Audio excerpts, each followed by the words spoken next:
Olá, meu nome é Danilo Monteiro de Castro, sou professor do Instituto Brasileiro de Estudos Tributários IBET.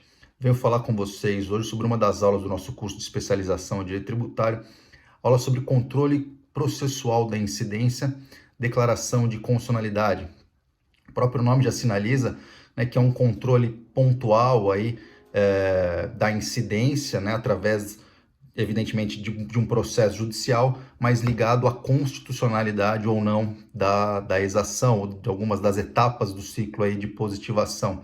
Então, é uma aula que vai tratar de questões de cunho material, tributário, mas muito de processo tributário e de direito constitucional. Então, a ideia é analisar as ferramentas para o exercício deste controle, sejam aquelas que podem ser analisadas ou que devem ser analisadas tão somente pelo Supremo Tribunal Federal, chamado controle concentrado, bem como as demais ferramentas que se iniciam aí em quaisquer dos órgãos do judiciário, chamado controle difuso. Né? Também fazer uma análise, uma comparação dessa classificação com outra que analisa os elementos próprios da decisão, se ela é de cunho abstrato, ou se ela é de cunho concreto, né? Também essa classificação entre controle concreto e controle abstrato da constitucionalidade e as dificuldades dessa comparação, dessa aproximação classificatória, ou seja, como se controle concentrado fosse a mesma coisa que abstrato e difuso a mesma coisa que concreto, diante de forte evolução que tivemos aí no controle difuso de constitucionalidade, muitos deles com efeitos abstratos.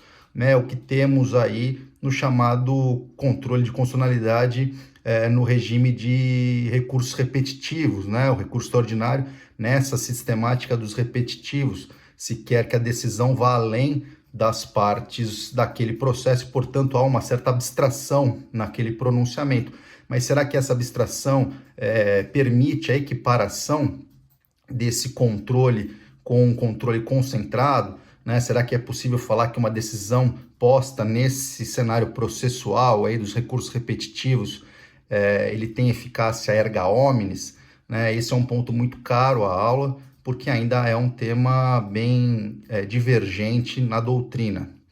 Um terceiro ponto aí que eu acho de suma importância enaltecer a vocês nesse momento diz respeito às técnicas de decisão que o Supremo Tribunal Federal adota no controle de constitucionalidade. E aqui um tema caríssimo ao IBET, né, a obra do professor Paulo de Barros Carvalho, que é a separação entre enunciado prescritivo e norma jurídica. Né? Só compreendendo essa separação entre o texto posto na lei e o sentido atribuído à norma, é possível entender as técnicas, por exemplo, de interpretação conforme a Constituição ou até mesmo de inconstitucionalidade sem redução de texto. Em suma, pessoal, a aula vai trazer muito mais assuntos relacionados a essa matéria. Espero que aproveitem o nosso curso, aproveitem essa aula em particular. Espero vê-los em breve, o quanto antes. Um grande abraço.